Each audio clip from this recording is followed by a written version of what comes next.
Alléluia. En japonais, on le dit un petit peu plus vite. Alléluia. Ça, c'est l'Alléluia japonais. Et chinois, je ne sais pas, mais ici au Québec, n'importe quand, vous pouvez dire Alléluia, parce que Jésus est mort pour nos péchés ce matin. C'est merveilleux, frères et sœurs. Vendredi saint, Jésus a prouvé combien loin il était prêt d'aller pour nous prouver combien il nous aime. Quelqu'un a besoin de l'entendre ce matin. Dieu t'aime. Il t'aime. Moi, quand j'entends Dieu me dire « je t'aime », je frémis. Il a prouvé qu'il était... Combien, Dieu nous aime, on le sait qu'il nous aime. Jésus l'a dit, Dieu vous aime. Dieu a tant aimé le monde. Mais il a prouvé jusqu'où il est capable d'aller. On a nos limites, nous, pour prouver aux gens combien on les aime. Dieu n'a pas de limites. Et dimanche, aujourd'hui, pourquoi on peut crier « Alléluia », c'est que Jésus a prouvé que tout ce qu'il avait dit va s'accomplir. Quand il a dit à la croix, tout est accompli, il parlait aussi de la résurrection. C'était impossible que la mort puisse retenir Jésus. Jésus, frères et sœurs, il était mort, maintenant il est vivant. Lorsqu'il est apparu à Jean, l'apôtre Jean, dans le livre de l'Apocalypse, lorsqu'il est apparu à Jean, il a dit, « Je tiens les clés de la mort et du séjour des morts. » Ça veut dire que Jésus, lorsqu'il est mort à la croix, il est descendu dans le séjour des morts et il est ressorti avec les clés en disant « Je tiens les clés de la mort et du séjour des morts. » Si Jésus tient les clés de la mort et du séjour des morts et qu'il est ressuscité, frères et sœurs, combien tout ce qu'il a promis dans sa parole de Dieu, il est capable de l'accomplir. Amen. Alléluia. Les enfants, merci pour mon adjointe. Les enfants peuvent monter en haut et tous les autres enfants, vous restez en bas avec moi. Merci. Je suis toujours dans le désordre, moi. Jésus est capable d'accomplir n'importe quoi qu'il a promis dans sa parole ce matin. C'est pour ça qu'on peut dire Alléluia. On peut se réjouir ce matin tous ensemble d'être dans la maison de Dieu pour fêter la plus grande, la meilleure nouvelle. Ce matin, j'ai 3 choses que je veux partager avec vous. Premièrement, la différence entre... La résurrection a amené une différence entre ceux qui croient et ceux qui ne croient pas. Deuxièmement, je veux prêcher que c'est une très bonne nouvelle. Vous êtes d'accord avec moi? Tous ceux qui croient que c'est une très bonne nouvelle peuvent dire Alléluia, Alléluia. Et que nous sommes appelés, nous les enfants de Dieu, qui ne sont plus, on n'est plus dans les non-croyants, là, on est dans les croyants. À partir du moment où nous sommes dans les croyants, nous sommes appelés à partager cette bonne nouvelle. Jésus est ressuscité, frères et sœurs. Quelle bonne nouvelle! Quelle bonne nouvelle, frères et sœurs! Quelle bonne nouvelle! Il faut la garder, cette nouvelle-là. On vit dans un monde de plus en plus loin de Dieu. On ne veut pas entendre parler de religion. Laïcisation, on ne veut pas voir de signes religieux. Parle-nous pas de Jésus. Hier, au Sri Lanka, au-delà de 150 personnes sont mortes parce qu'il y a eu des attentats dans des églises à cause de Pâques, à cause de la fête de Pâques. Comprenez-vous que ça va être de plus en plus difficile d'exprimer notre foi? Mes frères et sœurs, faites tout pour garder cette foi précieuse que Dieu a mis dans votre cœur ou qu'il va déposer dans votre cœur un jour si vous continuez à fréquenter cette église. Ça, c'est ma job. Ça, pas ma job, non, c'est la job de Dieu, mais de tout mon cœur, je veux bien faire, je veux bien prêcher pour que chacun de nous, on puisse comprendre ce cadeau merveilleux que Dieu veut nous donner, la foi qui va nous amener au ciel pour l'éternité. Frères et sœurs, j'ai vu dans le journal une photo, c'était écrit « La capitale vendue ». Belle maison qui avait été vendue récemment, capitale vendue. Le problème, le hic, c'est que cette maison-là était complètement inondée. Complètement dans l'eau. La capitale vendue. Je ne dirai pas le nom de la madame qui a vendu la maison. Le problème, c'est que la personne qui a acheté ça, celle qui l'a vendu est correcte, parce que si on signe les papiers, si on a eu le temps de signer les papiers, celle qui l'a vendu, elle s'est embarquée dans un autre projet, là, c'est fini. Mais celle qui vient d'acheter la maison, difficile de se réjouir. Parce que là, c'est sûr qu'il y a des assurances dans tout ça, mais comprenez, là, c'est pas drôle. La maison est complètement inondée.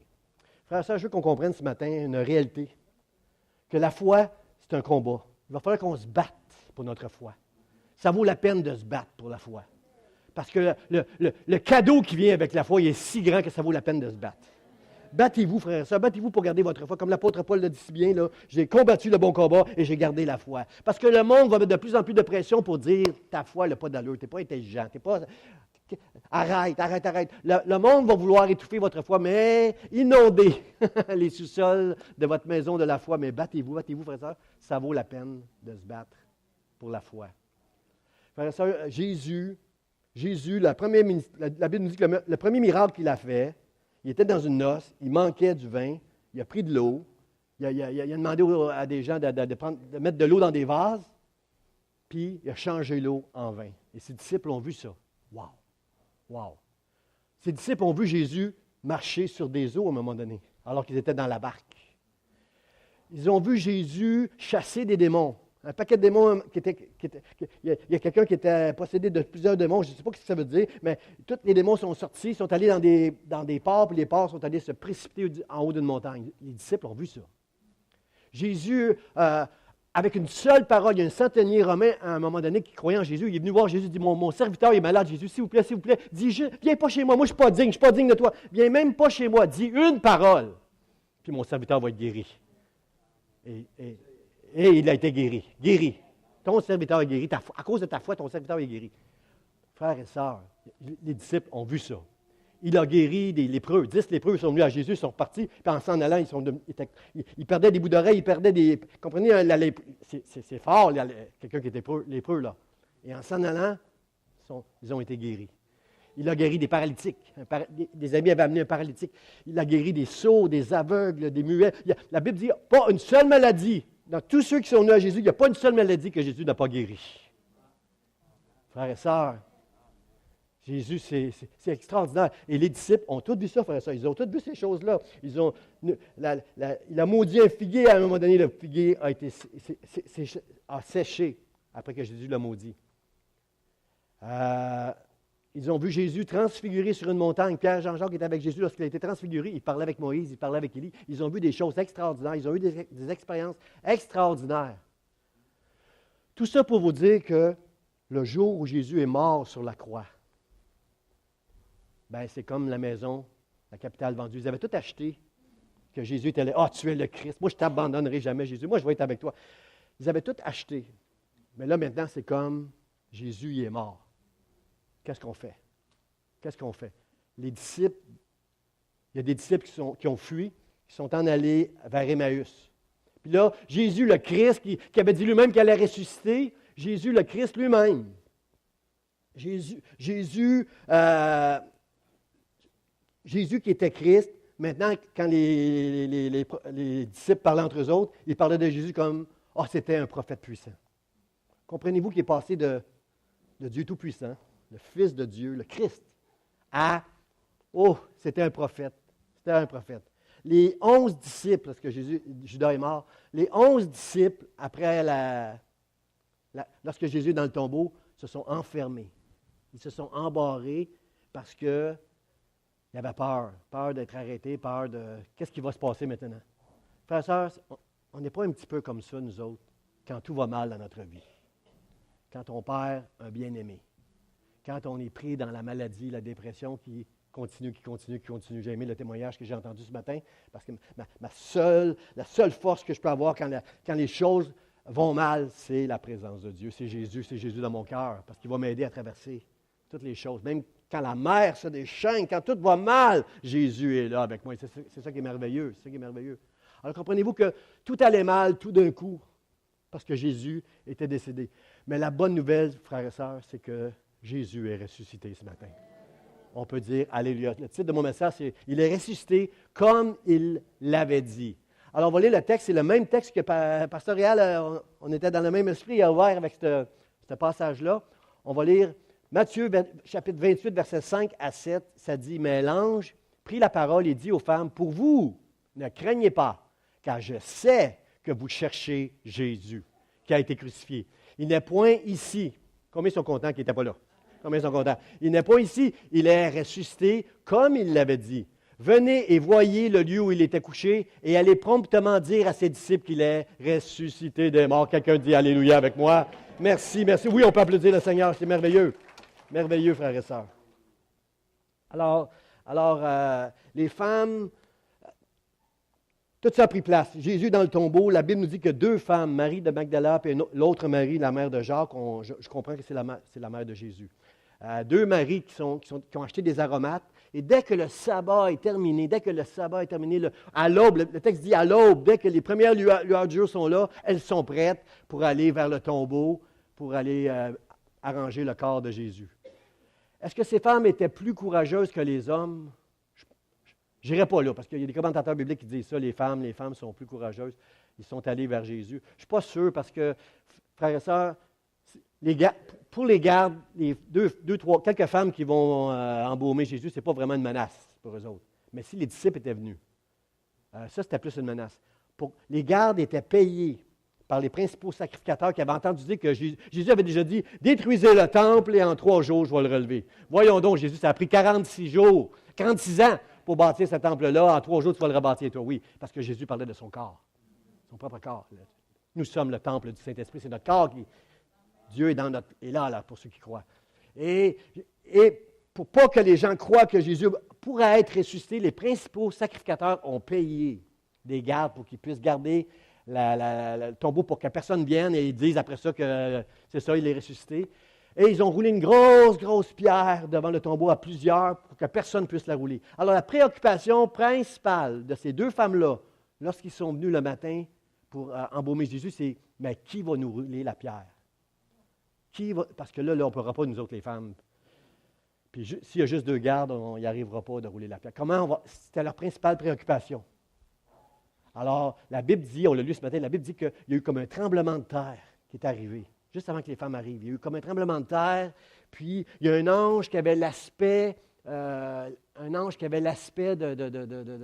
l'éclair. Les vêtements blancs, il était comme l'éclair. La Bible dit que les gardes étaient morts de peur devant cette manifestation du ciel, cet ange qui est venu du ciel. Les gardes étaient morts de peur, frères et sœurs. Puis la pierre a été roulée. Est-ce que vous pensez que l'ange a tassé la pierre juste pour que Jésus puisse sortir du tombeau? Pensez-vous ça, vous? Non. Jésus n'avait pas besoin parce que quand les disciples étaient cachés dans une pièce embarrée, nous savons que là, Jésus est entré dans la pièce qui était embarrée. Il y avait un corps glorifié quand Jésus est ressuscité. Il pouvait passer au travers des murs. Alors, ce n'était pas un problème pour lui de sortir du tombeau à partir du moment où il est ressuscité. La pierre a été roulée pour les femmes. Pour que les femmes puissent rentrer dans le tombeau, voir qu'il n'est plus là, qu'ils peuvent dire « Alléluia ». Bonne nouvelle, Jésus est ressuscité et allez le dire aux disciples. Alors, mes amis, ce matin, je veux qu'on comprenne que la pierre a été roulée pour ces femmes-là, puis la pierre a été roulée pour que les hommes aujourd'hui ne puissent pas se réjouir comme on le fait ce matin que Jésus est ressuscité. Pour bien des gens, c'est des histoires, c'est des fables, c'est des mythes, c'est toutes sortes d'affaires, c'est tout ce que vous voulez, mais frères et sœurs, entre vous et moi, là, comment des disciples peureux, embarrés dans leur maison, du jour au lendemain, se sont mis à proclamer l'Évangile le jour de la Pentecôte avec la puissance du Saint-Esprit, se sont mis à proclamer l'Évangile et devenir des martyrs si Jésus n'est pas ressuscité. La vie des disciples parle que c'est vraiment arrivé. C'est vraiment. Il y a John Piper, un théologien que j'aime beaucoup, qui a sorti 50 raisons pourquoi on doit croire en la mort et la résurrection de Jésus. Moi, juste ça, c'est assez pour moi. Quelqu'un qui est prêt, comme les disciples qui ont donné leur vie pour être martyrs pour Jésus, me prouve. Puis comment ils étaient poltrons juste avant d'apprendre que Jésus est ressuscité, pour moi, c'est une preuve. Frères et sœurs, ce matin, ma prière en tant que pasteur, c'est que Dieu puisse rouler, si tu as encore des doutes, c'est que Dieu puisse rouler la pierre qui cache Jésus dans un tombeau et qu'il puisse ouvrir tes yeux pour que tu puisses voir resplendir Jésus ressuscité ici, il est ici au milieu de nous. Il t'aime. Il veut dire combien il t'aime, que tu puisses voir la grandeur et la splendeur de l'Évangile, qu'elle puisse t'être révélée ce matin, que Dieu roule la pierre. Mon premier point, frère et sœur, ce matin que je veux partager avec vous, c'est celui-ci. Premièrement, c'est la différence. La différence. Pour vous, il parle aux femmes, l'ange, il dit, vous là, ne craignez pas, car je sais que vous cherchez Jésus qui a été crucifié. Amen. Je sais que vous cherchez Jésus. Ces gardes-là, on le sait, ont été payés pour garder toute cette place-là. Paul nous dit dans l'Épître aux Corinthiens que l'Évangile est voilé pour ceux qui périssent. Le Dieu de ce siècle, en parlant de Satan, a aveuglé leur intelligence pour qu'ils ne puissent pas voir briller l'Évangile. Les gardes, lorsque toutes ces choses-là sont arrivées, morts de peur pendant que toutes ces choses-là arrivent, à un moment donné, ils s'en vont vers les principaux sacrificateurs qui les avaient payés pour garder le tombeau. Ils vont voir, puis ils leur racontent tout ce qui est arrivé. Il y a un ange, puis il est arrivé ici, puis il est arrivé ça, puis les femmes sont venues. Alors, les principaux sacrificateurs, voilés, avec une grosse pierre devant leur esprit, ont dit aux gardes, dites que c'est les disciples qui sont venus et qui ont volé le corps de Jésus. On va vous payer pour ça, puis vous risquez votre vie là, parce que vous avez laissé le corps de Jésus s'en aller. Là. On va parler pour vous aux autorités, là, il ne vous arrivera rien, mais dites que les disciples sont venus voler le corps. Frères et sœurs, comprenez-vous comment le monde a le cœur dur? Les principaux sacrificateurs entendent quelque chose qui aurait dû faire du sens à leurs oreilles. Les gardes ont vu tout ça, la terre qui a tremblé, les anges étaient morts de peur. Ils racontent ça et acceptent de se faire payer pour dire un mensonge. Frères et sœurs, attention à ce qui est dans ton cœur. Attention à tout ce qui va rentrer dans ton cœur. Et si Jésus est dans ton cœur, garde-les dans ton cœur. Demande à Dieu de garder toute cette information précieuse qu'un jour, le jour où il a déplacé la pierre devant toi, là, c'est un moment précieux pour toi. Alors, garde-les, mon frère, ma sœur. Acte chapitre 17, verset 31 nous dit ceci.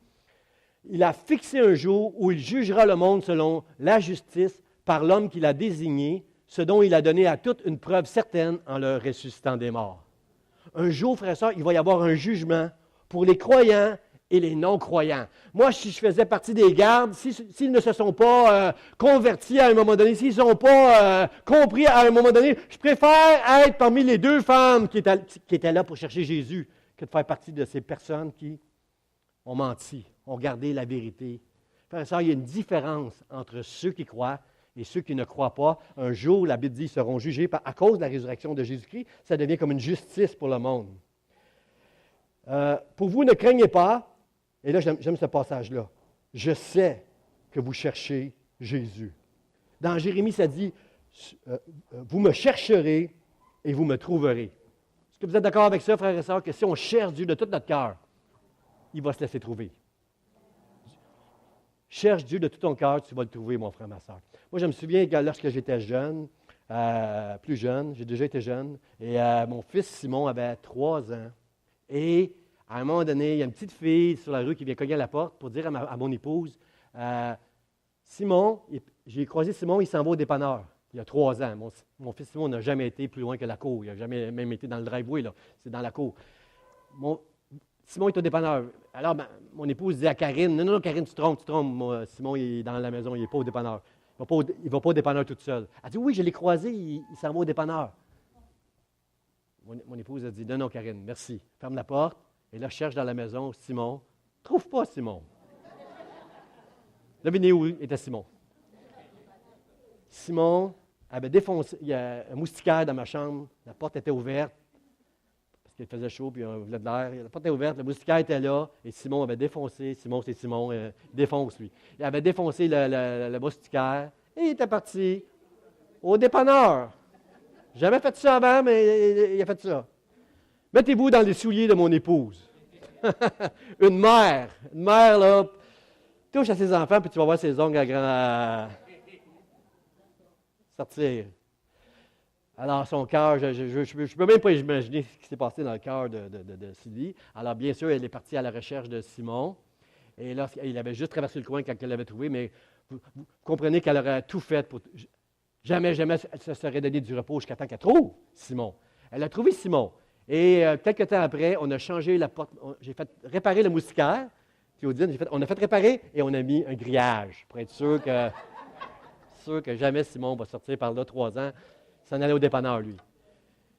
Mon point, frères et sœurs, c'est que si tu crois de tout ton cœur que Jésus est ressuscité, qu'il est mort pour tes péchés, qu'il a pardonné tes péchés, mets un grillage autour de toi dans cette génération où on va essayer de briser ta foi, de t'enlever ta foi, de te dire, c'est des mensonges, c'est des folies, ça.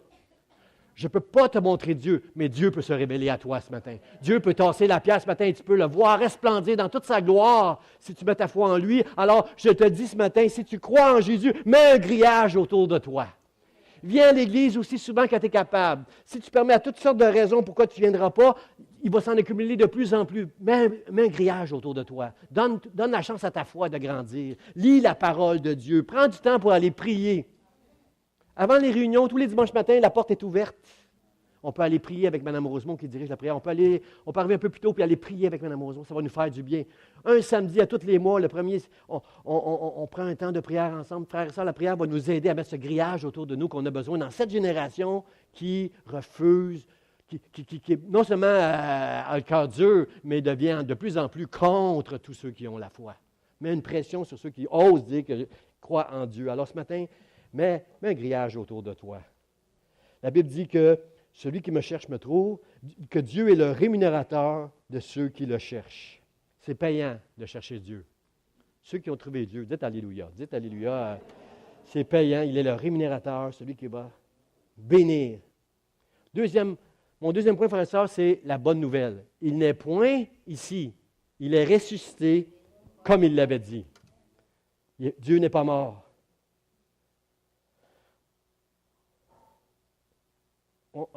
Frères et sœurs, est-ce que vous êtes d'accord avec moi, mais on ne trouvera pas toujours Jésus où on pense ou de la manière qu'on pense qu'on va le trouver. Moi, quand j'étais jeune, j'avais jamais acheté, ça s'appelait des sacs à surprise. Ça coûtait 5 sous. Et j'avais une petite idée de ce que j'allais trouver là-dedans, mais c'était toujours des surprises. Je savais que j'allais trouver des bonbons, une gomme, puis vous allez dire, il a été vieux, toi, 5 sous. Là, les plus jeunes vont dire, wow, 5 sous, tu avais ça. Sac à surprise, 5 sous, de la gomme, des bonbons, puis un petit jouet en plastique, là. Et tu ne savais jamais c'était quoi tu allais avoir là-dedans, mais tu étais sûr. Mais ça portait bien son nom, sac à surprise. Frères et sœurs, combien ils sont d'accord avec moi? Dieu nous surprend toujours. Dieu nous surprend toujours. Tu t'en vas quelque part, tu penses que tu l'as, tu penses que tu as tout compris, puis il va t'amener ailleurs. Mais là, ailleurs, il va t'amener, ça va peut-être te déstabiliser un peu, mais c'est la chose la plus merveilleuse. C'est l'endroit le plus merveilleux où il peut t'amener. Lorsque tu te laisses conduire par Jésus, Dieu va t'amener quelque part. Et eux autres s'en allaient juste pour faire une bonne job, là. Marie de Magdala était tellement reconnaissante pour Jésus-Christ qu'elle allait prendre soin du corps de Jésus par reconnaissance. Marie, c'est sa dévotion, c'est son fils. Comprenez, l'autre Marie, c'était... Eux allaient prendre soin de Jésus et arrivent là-bas, puis l'ange leur dit, il n'est pas ici, il n'est pas ici. Il est ressuscité comme il l'avait dit.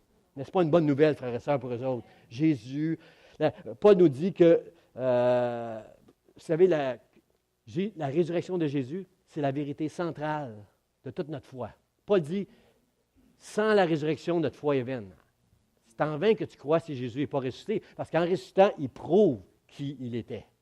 Il prouve aussi que nous aussi, nous allons ressusciter.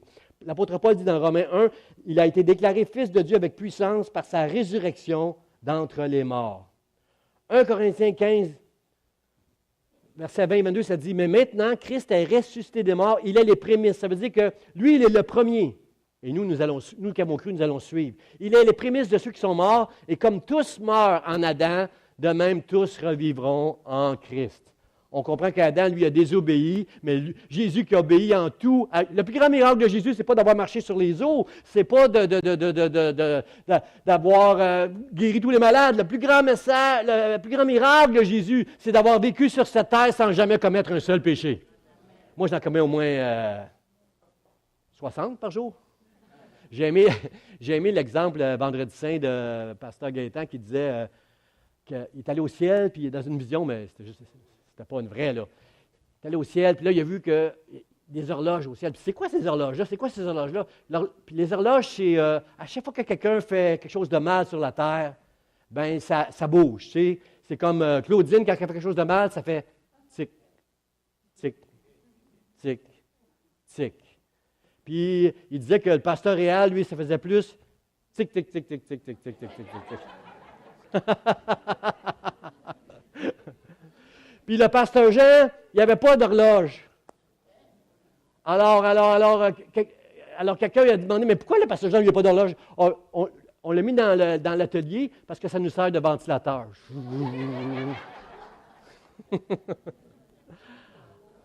À cause qu'on est des fils d'Adam. On est tous des pécheurs. Frères et sœurs, vous êtes tous beaux, tous bien habillés, dents blanches. Alléluia. Vous êtes tous beaux. N'oubliez jamais d'où on vient. On est des pécheurs encore. Et on sera toujours des pécheurs. Mais on doit apprendre à se regarder comme Dieu nous voit maintenant. Parce que Jésus est mort pour nos péchés. Est-ce qu'on peut acclamer le Seigneur? Il est ressuscité et nous ressusciterons un jour.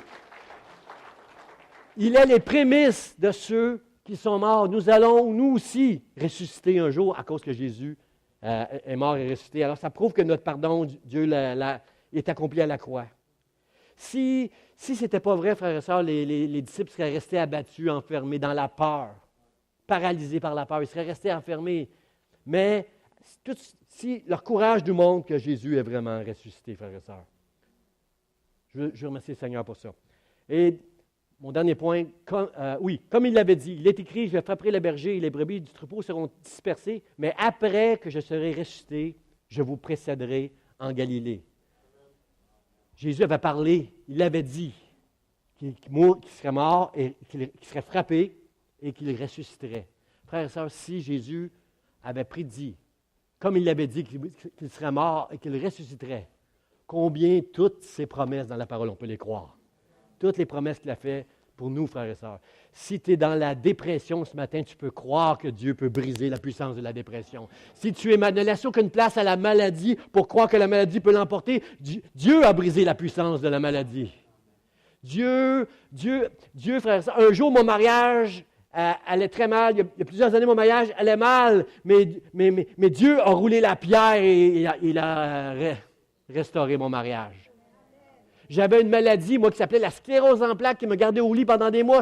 Chaque année, Dieu m'a fait grâce à rouler la pierre de la maladie. Et maintenant, je peux prêcher en avant, me tenir sur un pupitre. L'été, je peux aller jouer au golf et je ne prends pas la petite voiturette. Je marche et je peux dire « Alléluia, Dieu, tu m'as touché, tu m'as fait du bien. » Et j'avais un fils prodigue à 18 ans qui m'a dit « Bye, papa, à 18 ans, salut, papa, moi, je ne serai pas comme vous autres, moi, je veux vivre. » Et lui, à place de la vie, lui, il a connu la mort. Mais il y a 3 ans, il a donné sa vie. Mon fils prodigue est revenu à Jésus. Dieu a roulé la pierre et maintenant, il a vu Jésus.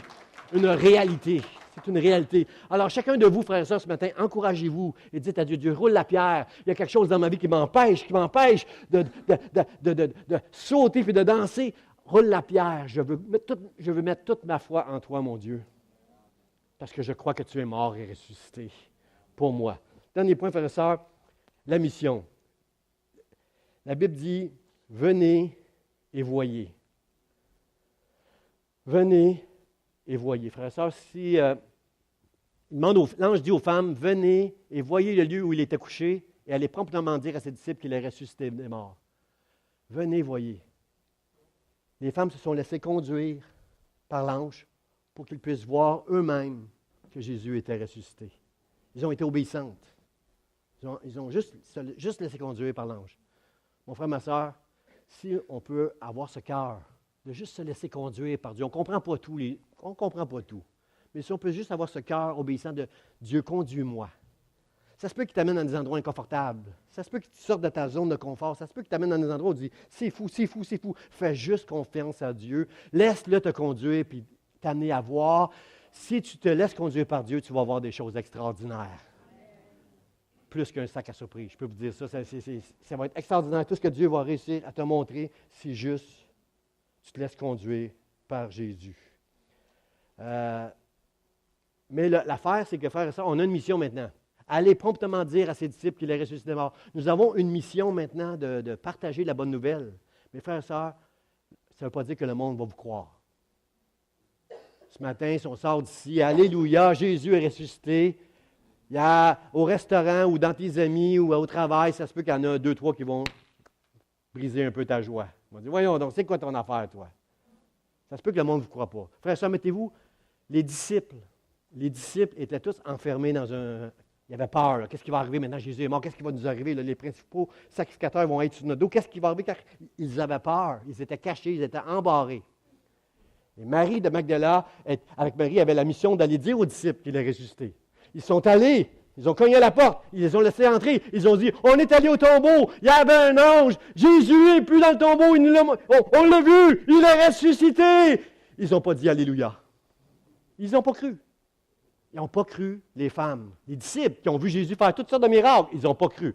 C'est vrai qu'il y a un texte qui nous dit que Jean et Pierre sont partis en courant pour aller voir le tombeau. Ils étaient tous étonnés de voir le tombeau vide, mais ils n'ont pas cru, frères et sœurs. Les disciples d'Emmaüs se sauvaient. Ils s'en allaient dans leur ville d'Emmaüs et Jésus, ils ne l'ont pas reconnu. Leurs yeux étaient aveuglés. Ils marchaient avec Jésus, puis ils disaient, c'était Jésus. Tu ne connais pas Jésus, toi? C'était un prophète puissant.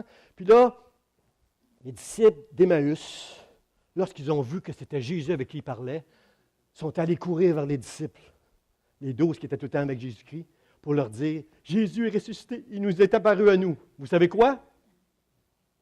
Si vous avez lu la Bible, ils n'ont pas cru les disciples d'Emmaüs.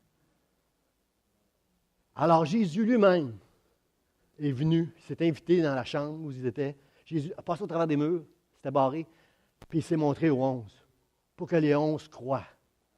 Et il en manquait un. Thomas. Le disciple Thomas n'était pas là. Et vous savez quoi? Quand les 11 ont dit à Thomas qu'il est ressuscité, qu'est-ce qui est arrivé? Thomas n'a pas cru. Si je ne mets pas mes mains dans ses trous de main, si je ne mets pas mes pieds, comprenez-vous, si je ne le vois pas, Jésus qui était percé par la lance, si je ne vois pas ces choses-là, je ne croirai pas. Frères et sœurs, le monde est Thomas, et nous faisons partie du monde, souvent nous sommes Thomas. Avouez que vous aussi, vous devez battre avec des doutes, frères et sœurs. Mon point, c'est que, vous êtes d'accord avec moi, c'est une bonne nouvelle. Vous êtes d'accord avec moi qu'on a la mission d'annoncer au monde que Jésus est ressuscité. Mais comprenez-vous que ce n'est pas tout le monde qui va croire. Dites-moi, c'est quand les disciples ont cru? C'est quand Jésus lui-même est entré dans la pièce. C'est Jésus qui a convaincu les disciples qu'il était ressuscité. Ce n'est pas les femmes, ce n'est pas les disciples d'Emmaüs, c'est Jésus lui-même. Alors, frères et sœurs, restez humbles. Annoncez que Jésus est ressuscité. Dites joyeuse Pâques à tout le monde aujourd'hui. Soyez heureux que Jésus est ressuscité, frères et sœurs. Attendez-vous pas que c'est vous. Vous allez être déçus si vous attendez que vous allez avoir le pouvoir de convaincre les gens que Jésus est ressuscité. Jésus lui-même va faire ça. Jésus lui-même va rouler la pierre comme il l'a fait pour les femmes. Il va rouler la pierre. C'est Jésus qui va ressusciter. Mais toi, juste, garde la foi. Garde la foi. Moi je ne crois pas dans un pitch pour convaincre les gens. Je fais ça tous les dimanches matin, il y a un pitch, là, va prêcher sur l'Évangile, sortir un texte de l'Évangile, puis le prêcher. Mais je ne crois pas que c'est ça qui va faire la différence pour changer un homme et une femme, pour amener un changement de cœur. Le cœur va changer quand Jésus lui-même va venir jusqu'à nous, qui va rouler la pierre et qui vous allez voir la splendeur de l'Évangile briller devant vos yeux. C'est quand Jésus lui-même va vous convaincre, frères et sœurs. Mais moi, je crois que mon meilleur témoignage, c'est dans ma marche de tous les jours avec Dieu. De marcher d'une manière qui va honorer Dieu. De rester fidèle à Dieu. Dans les bons jours, c'est comme dans un mariage. Dans les bons jours, dans les mauvais jours. Dans l'abondance ou dans la disette, je vais rester fidèle à mes vœux envers l'Éternel. Je vais marcher avec Dieu de tout mon cœur. Et c'est ça mon témoignage. Et c'est ma joie au milieu de la douleur. C'est ma joie, c'est ma fidélité qui va prouver au monde entier que Jésus est ressuscité. Et ce n'est pas moi qui va le prouver, c'est Jésus lui-même qui va venir pour le faire. Alors ce matin, c'est ça mon message, frères et sœurs. Laissez Dieu rouler la pierre, juste soyez vous-même et restez fidèles. Amen. Pour le mot de la fin, frères et sœurs. Mon mot de la fin, c'est « Elles s'éloignèrent promptement du sépulcre avec crainte et avec une grande joie. » Est-ce qu'on peut revenir juste au précédent? La mission, c'est aller promptement dire à ses disciples qu'il est ressuscité des morts. Promptement, on comprend le mot promptement, là. Vite, là. Allez tout de suite, là. Vous avez vu qu'il n'est pas là, qu'il n'est pas ici, là. Allez promptement dire qu'il est ressuscité des morts. Regardez le mot de la fin. Elles s'éloignèrent. Allez vite. Elles ont fait vite. Et avec crainte et avec une grande joie, et elles coururent porter la nouvelle aux disciples. Est-ce que ce n'est pas obéissant, ça, frères et sœurs? Frères et sœurs, est-ce qu'il n'y a pas une bénédiction à être obéissant? Regardez bien la bénédiction. Et voici, Jésus vint à leur rencontre. Alors qu'elles courent, qu'elles se soumettent à ce que l'ange a dit, et qu'elles courent pour aller dire la bonne nouvelle aux disciples, Jésus vint à leur rencontre et dit, « Je vous salue. » Et elles s'approchèrent pour saisir ses pieds, et elles se prosternèrent devant lui, frères et sœurs. On a même la musique du ciel pour m'aider à mon message. Merci Seigneur. L'obéissance a amené que Jésus est venu à leur rencontre. Plus que tu vas obéir à Dieu, plus tu t'approches de Dieu, plus il s'approche de toi. Et ton obéissance, aujourd'hui, c'est la rébellion qu'on a. Hein? Aujourd'hui, tous les rebelles, on glorifie tous les rebelles. Waouh. Ceux qui sortent dans les rues manifester, waouh, c'est des héros. Mais frère, ça, la chose la plus merveilleuse sur cette terre, c'est l'obéissance et la soumission à Dieu. Parce que c'est ça que Jésus a fait toute sa vie. Non pas ma volonté, mais que ta volonté soit faite. La vraie soumission, ce n'est pas de se soumettre à quelqu'un d'autoritaire. C'est de se soumettre à quelqu'un qu'on sait qu'il a l'autorité. Toute la différence. Le policier, ce n'est pas parce qu'il va me parler fort que je vais y obéir. C'est parce qu'il a l'autorité que je vais me soumettre et à avoir son ticket. Comprenez-vous, frères et sœurs? Ce n'est pas un mari qui dirait à sa femme, « Écoute, le pasteur, là, soumets-toi à moi. Moi, je ne peux pas faire ça, j'aurais un œil au Benoît si je ferais une affaire de même, mais vous autres, là, monsieur, si vous osez faire ça, Dieu ne vous donne pas d'être autoritaire. Il vous a donné une autorité pour que votre femme qui est avec vous soit une seule chair avec vous. Et alors que vous obéissez à Dieu et que vous aimez votre femme de tout votre cœur, elle est avec vous de tout son cœur et vous faites une seule chair. C'est ça la vraie soumission, frères et sœurs. C'est pas on n'enseigne pas d'une manière à être des dictateurs, mais des hommes et des femmes soumis à Dieu pour briser toutes les gênes de la rébellion qui peuvent être dans notre cœur et montrer aux gens que Dieu est un Dieu merveilleux, plein d'amour. Alors, frères et sœurs, elle s'éloigna promptement de ses bics avec une grande joie, avec crainte et avec une grande joie. Est-ce que vous comprenez que les deux se marient ensemble? J'ai eu juste un amen. Okay. Je vais vous donner une chance encore. Pensez-y. Combien croient que la crainte et la joie se marient ensemble, frères et sœurs? Beaucoup de chrétiens perdent leur joie parce qu'ils ont oublié de marcher avec la crainte de Dieu dans leur vie. Ils ont perdu la joie. Ils ne sont plus capables de dire « Alléluia, Jésus est ressuscité » parce que tellement investis dans toutes sortes de choses qui n'en valent pas la peine dans ce monde, on oublie de marcher avec crainte. Marcher avec crainte, ça veut juste dire « Je veux marcher d'une manière qui va honorer mon Dieu ». Ça ne veut pas dire d'être parfait. Là. On est des pécheurs, on va en manquer tous les jours. On manque notre shot régulièrement. On ne l'a pas. Mais je m'efforce de tout mon cœur de marcher d'une manière qui va honorer Dieu. Et la joie qui est dans mon cœur va m'aider à marcher avec Dieu. Et la crainte que j'ai dans mon cœur va m'aider à marcher avec une grande joie. Est-ce que ça fait du sens, ce que je dis? Amen.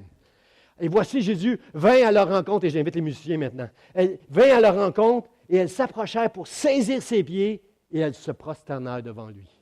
N'est-ce pas la chose à faire ce matin, frères et sœurs, en ce dimanche de Pâques, frères et sœurs? La Bible dit, elles ont saisi ses pieds. Il n'y avait rien de mal à saisir les pieds. Que des femmes touchent les pieds de Jésus, il n'y avait rien de mal là-dedans, parce qu'à cette époque-là, frères et sœurs, on faisait, à cause qu'on marchait en sandales dans les rues sales de Jérusalem, la Galilée, si je vais chez André, ils vont me recevoir en me lavant les pieds. Lui, sa femme ou sa servante, ils vont me laver les pieds qui sont sales. C'est un signe de, comment je peux dire, c'est un service qu'on se rendait à cette époque-là. Alors, il y a des choses qui auraient pu être inconvenantes, qui ne se feront pas, qu'elle aurait pu faire. Mais saisir les pieds de Jésus, c'était comme, je veux faire la chose la plus intime, qui est correcte sans aller trop loin. Là. Alors, ils ont saisi les pieds de Jésus. Puis, elles se sont prosternées devant lui pour lui dire, « Seigneur, Seigneur, Seigneur, tout ce que tu avais dit, comme tu l'avais dit, est accompli. Je sais que tu es le Fils de Dieu. Je sais que tu es le Dieu Tout-Puissant et que toutes les promesses que tu as faites, Seigneur, elles vont s'accomplir. Je sais que tu pardonnes mes péchés maintenant. Je sais que je vais aller avec toi pour l'éternité. Je sais que tu es le Fils de Dieu, le Christ, le Tout-Puissant. » Et pour le prouver, elles se sont prosternées aux pieds de Jésus. Alors, ce matin, j'aimerais qu'on puisse se lever debout, frères et sœurs. On va terminer avec un chant d'adoration. On va terminer avec un chant d'adoration. Et je crois que c'est un bon moment aujourd'hui pour, après ce chant-là, juste entrer dans un moment avec vos propres mots dans votre bouche, là, avec votre cœur, juste d'exprimer à Dieu, Seigneur, combien je t'aime. Merci. Merci, Seigneur, que tu as roulé la pierre un jour. Que maintenant, moi, je n'ai pas à craindre. À cause de ma foi, je n'ai pas à craindre. Parce que maintenant, je sais que je suis ton enfant. La peur, tu as tassé ça. Les craintes de la maladie, de toutes ces choses-là, tu as tassé ça, Seigneur. Maintenant, je sais qui tu es, Seigneur, et je veux me prosterner devant toi. Ce matin, s'il y a des personnes ici, la pierre, vous n'êtes pas certain qu'elle a été complètement roulée. J'aimerais donner la chance à n'importe qui ici de dire, Dieu, pardonne mes péchés et fais de moi ton enfant. S'il vous plaît, ce matin, viens rouler la pierre. Est-ce qu'il y a quelqu'un dans ce lieu ce matin, en levant la main dans les airs, vous veut dire, Pasteur, prie avec moi pour que Dieu enlève la pierre. Je veux demander à Dieu pardon pour mes péchés. Je veux qu'il fasse de moi son enfant. Juste levez la main simplement là où vous êtes à votre place. Je vois quelques mains levées. Levez votre main sans gêne. La Bible dit que si on n'est pas gêné devant Dieu, lui, il ne sera pas gêné devant Dieu pour nous. Levez votre main là et je veux juste prier avec vous. Juste répétez cette prière avec moi. Seigneur Dieu, je reconnais que je suis un pécheur, une pécheresse. Mais je crois que tu m'aimes assez que tu as envoyé Jésus mourir à la croix pour pardonner mes péchés, pour me réconcilier avec Dieu.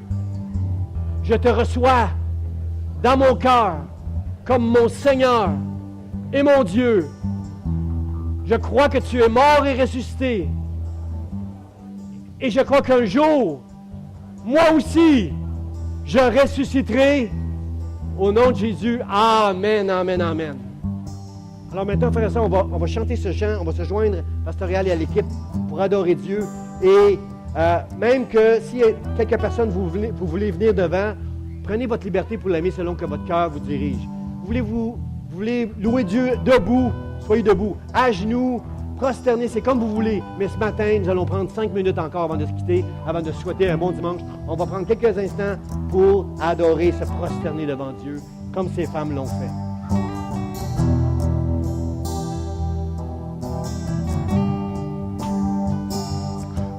J'étais brisé, vide et sans espoir.